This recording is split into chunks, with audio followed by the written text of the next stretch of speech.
Welcome to part 3 of our video series, an advanced hormone tutorial series. In this video, we're going to be talking about the testing of sex hormones, and we're going to talk about some of the particular advantages of our dried urine test for comprehensive hormones. But we're also going to walk through the advantages and disadvantages of some of the other tests. When you're looking at sex hormones, of course, you have three options. You can test in saliva, you can test in serum, and in urine. So what are the differences? In saliva, you've got a lot less hormone to test, but you're really testing three different things in these three different matrices. So if, for example, estradiol, made by the ovaries in a woman, and then it circulates. How is it going to circulate throughout the rest of the body? Mostly it's going to be transported by blood.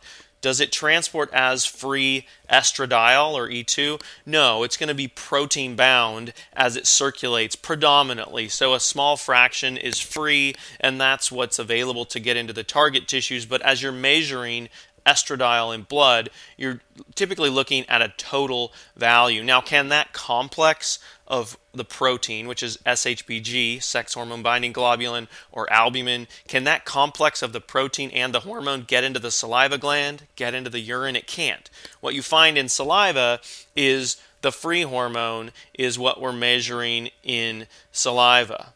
Now, can that free hormone find its way into urine? Not very well, because it's not water soluble enough. So it's going to go to the liver or elsewhere and get a water soluble constituent added onto the molecule, and that's what you're going to find in urine. So you've got three different really forms of the hormone as we're looking at these three tests. So you've got the estradiol itself measured in saliva. You can see estradiol here being bound to a big protein. And then in urine, you can see estradiol here, and then here's that water-soluble group. It's essentially like a sugar molecule that's thrown on the estrogen, and then that's what you find in urine. So three different forms, but to a first approximation, when people are making their own hormones, any of these testing modalities can work. There are some advantages to different ones, but when you're not talking about somebody on hormone replacement therapy, there should be reasonable correlation between the measurements in any of these three tests. Now, when you're looking at the benefits of different tests, really, the chief benefit of saliva testing is going to be that it is a convenient test, which is most useful when you want to test multiple times throughout a cycle or multiple times, in a given time period. That's going to be a whole lot easier. The issue with saliva testing is it's really just a more difficult measurement. As we look and compare it to other tests, what I find is there's just a lot less power to differentiate between, for example, people who are estrogen deficient and people who have sufficient estrogen. Now, you might say, "What, isn't it free hormone? Isn't that a more beneficial measurement?" At the end of the day, if you can't well differentiate those who are deficient from those who have sufficient levels of estrogen, then none of those arguments really hold a lot of water, because that's really why we're testing, to figure out what is your status. Are you normal? Are you low? Do you have an excess? So look at this data with me. So if you look at saliva lab number 1, you can see that here's the range for postmenopausal women. I think it's around 0.5 to 1.7, something like that. If you look at premenopausal women, they're higher. Now, that's intuitive and expected, right? But there's a little bit of overlap between premenopausal and postmenopausal. Now go to saliva lab number 2. Their method of testing is not nearly as effective because they don't use as sensitive of an assay. So if you look at theirs, what you'll notice, your eyes are not playing tricks on you. The postmenopausal range is actually higher than the premenopausal range. And just to simplify it, there's almost entire overlap between the two ranges. So to say it simply, they can't differentiate between estrogen deficiency and estrogen sufficiency. That is not a useful tool for monitoring a patient to figure out what their estrogen status is. Saliva lab number 1 would be much preferred over saliva lab number 2. So this points out a really general principle that you really need to work with a lab that's got effective methods, that really knows what it's doing within the lab. But when you look at a urine lab, now these are our ranges here.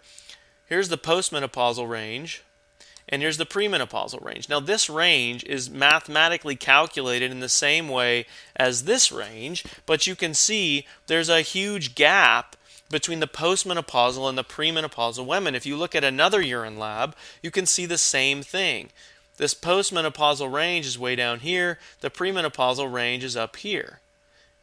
So what you'll notice is as you test in urine, you've got a lot more hormone, about 1,000 times more hormone.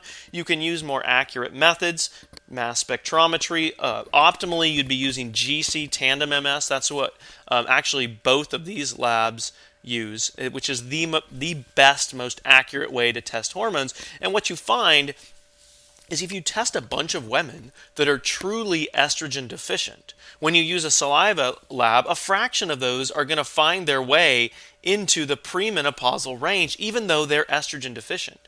Whereas with a urine test here, if a woman is truly estrogen deficient, she's not going to find her way up into that premenopausal range. And if she does, then she legitimately has significantly more estrogen than the average postmenopausal woman. And there's a lot better power to differentiate and to confidently say this patient is estrogen deficient or estrogen sufficient as you go to make decisions. So the other advantage there is you've got a lot of other estrogen metabolites to measure to sort of confirm that story. So as you look at what happens throughout the cycle of a woman, you hit about day 14 and you get ovulation, and that's going to result in, a peak in estrogen, which then comes back down, and then you get this kind of plateau in the luteal phase for estrogen, at which point progesterone is peaking as well. So when you want to test one moment in time and look at a woman's estrogen status, progesterone status, as well as testosterone and everything else, this is really the time period that you want to test in the middle of the luteal phase, so day 19, 20, 21, 22, kind of in that window. And if you do that, I think it's a much better way to go to test in urine where you're getting a lot of information, a more accurate test. I prefer that method. Now, if you want to test multiple times throughout the cycle and see the shifting levels of, for example, estrogen or progesterone or whatever, that's where the convenience of saliva really becomes an advantage. And that's where I think you'll find the best utility for a saliva test is looking at shifting levels of hormones. That can be pretty effective. But when you really want an accurate moment in time value of where a woman is relative to everyone else, I think you're better off using serum testing or urine testing. So for serum testing, really the advantage is when you're looking at single hormone testing. If I just want a testosterone or I just want a progesterone or an estradiol, it's going to be a lot more cost effective than a urine test. You will want to include the binding proteins because the argument that a free hormone measurement is preferable is a legitimate advantage. But you can still see that in serum testing if you're looking at the binding proteins as well. So for a 24-hour urine test, it's really going to be comprehensive for sex hormones. The weakness of the 24-hour urine is that the collection is really not very favorable in that it's cumbersome, but that you're losing information on the adrenal side. But when you're looking at the sex hormones, it's a really nice way to go. Now for our dried urine test for comprehensive hormones, the Dutch test, now you've got kind of a twofold benefit. It's comprehensive because you get all of those metabolites, you get all the adrenals as well. Really nice comprehensive look at hormones, and it's also convenient for you to do. Now, the question of, is it measuring free hormones? If you look at this depiction, here's testosterone. It's bound to a binding protein in blood, and that's the blood measurement. But you can ascertain reasonably well the free hormone in blood. It's very common to look at a total and a free testosterone in blood. Now, the free hormone is able to slide into the cell and then it gets metabolized, and there's another story to tell there, but that's not the point here. But that's really the most relevant hormone. And so what you're measuring in urine is actually this conjugate.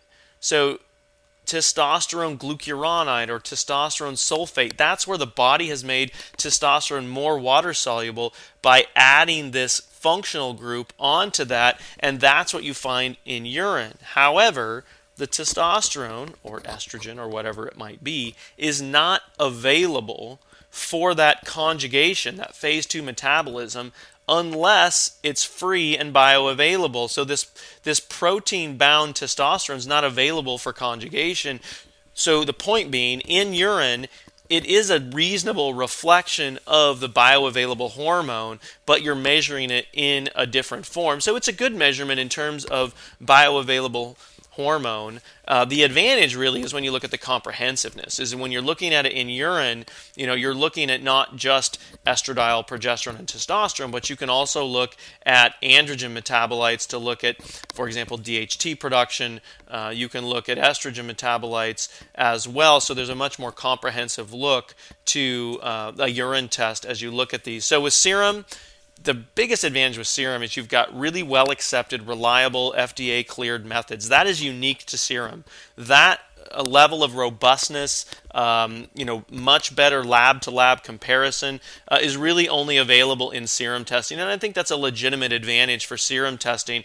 Saliva testing I would consider the least analytically accurate when it comes to the sex hormones. Have done saliva testing by a lot of different methods. It's a reasonable alternative, but there's a struggle there in terms of getting as accurate of values as you'll get from the other tests.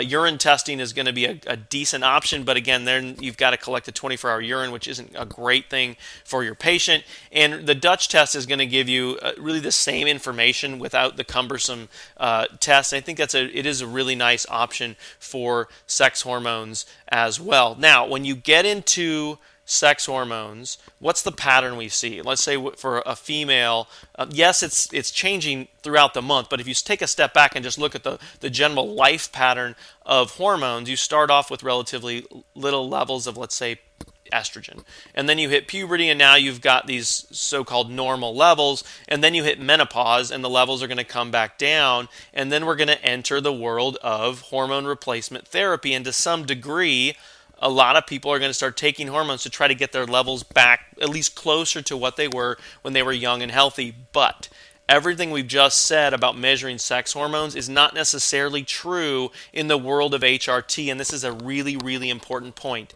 There is not simple equivalency with lab results when you're measuring a young, healthy level and a level of someone on HRT. And that's what we're going to get into in the rest of these videos, is how to measure it well when you're looking at a situation when you're on HRT. But when you're not on HRT, I've left the best uses for these here, but have put those related to this topic, sex hormones, in red. When is saliva best? Really for mapping out the menstrual cycle pattern of when is the progesterone going up and coming down. That's a really great use for saliva. Single hormone testing, serum testing is great for that. And for more comprehensive testing, the urine-based tests, I think, are better for that. The Dutch testing really has some advantages when you're looking at HRT monitoring, and we're going to get into that as we move now into that section of the video. So do take a chance and go through at least those videos that are relevant to the types of hormones that you're giving in your practice in terms of the routes of administration. I think you'll find that very helpful. So this concludes part 3 of this video series on testing sex hormones. If you have any questions, as always, feel free to reach out at info@precisionhormones.com.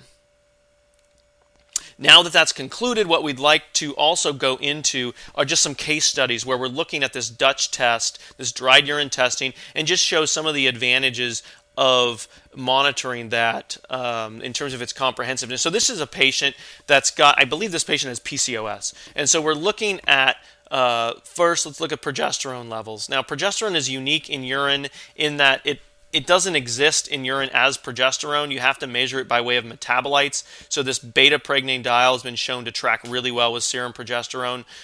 We make it a little more expansive by looking at also the alpha metabolite, but they both tell the same story, and that's one of deficiency. Why? This patient's clearly not ovulating. Those progesterone levels are definitely lower than the levels you'd get with ovulation. So you've got an anovulatory premenopausal woman here, but look at these estrogen levels.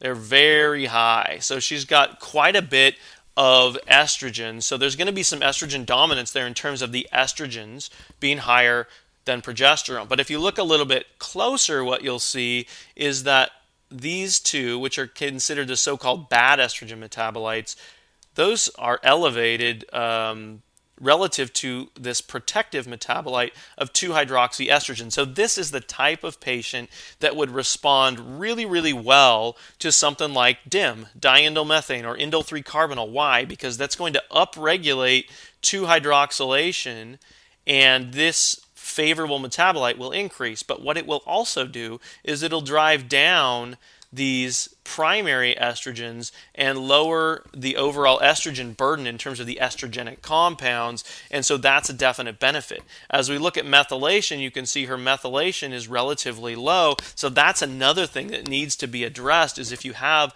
a lot of 4-hydroxyestrogens, if you don't methylate them, then they can form a quinone and they can damage DNA, and that process has been shown to happen more often in people who end up getting breast cancer, and for men, prostate cancer. And so if you're not methylating that well, then that's a problem. So that's something that you can explore with this particular patient. Now, we mentioned that she has PCOS, so you're expecting high levels of androgens. Now, look at this patient because it makes a good point. Testosterone is normal. DHEAS is low normal. So you might think, well, that's a little bit confusing if she's got PCOS and you're expecting high levels of androgens. But if you look at the downstream metabolites of both of these, androstenedione goes to these two metabolites, and those are high. So there actually is a lot of androgens. Here are the downstream metabolites of testosterone. So in this case, the measurement of testosterone and DHEAS themselves in isolation is a little bit misleading because there's actually a lot of androgenic production here, but it's showing itself more in these other metabolites, so that's important. The other thing that we can see is she's really favoring 5-alpha metabolism. So if you look at these, this metabolite over here is an alpha metabolite. It's high.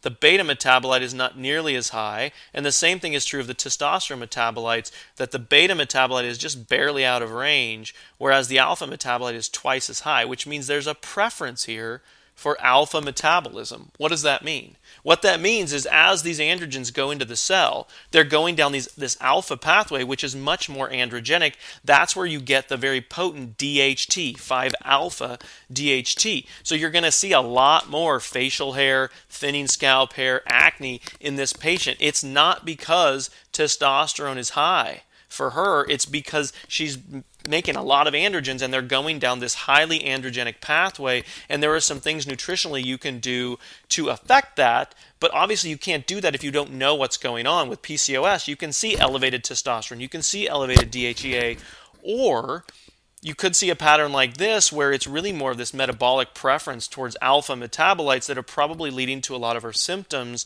and we can make, I think, more confident decisions in what's going on with this patient, and in terms of tracking that, we can do a lot better job of looking at those levels if we have a more comprehensive overview of the hormones. In our next video, we're going to be looking at BHRT monitoring, so stick around for part 4, and we'll be looking at that topic and then getting into the various permutations of that, which will be really helpful. So thanks for your time.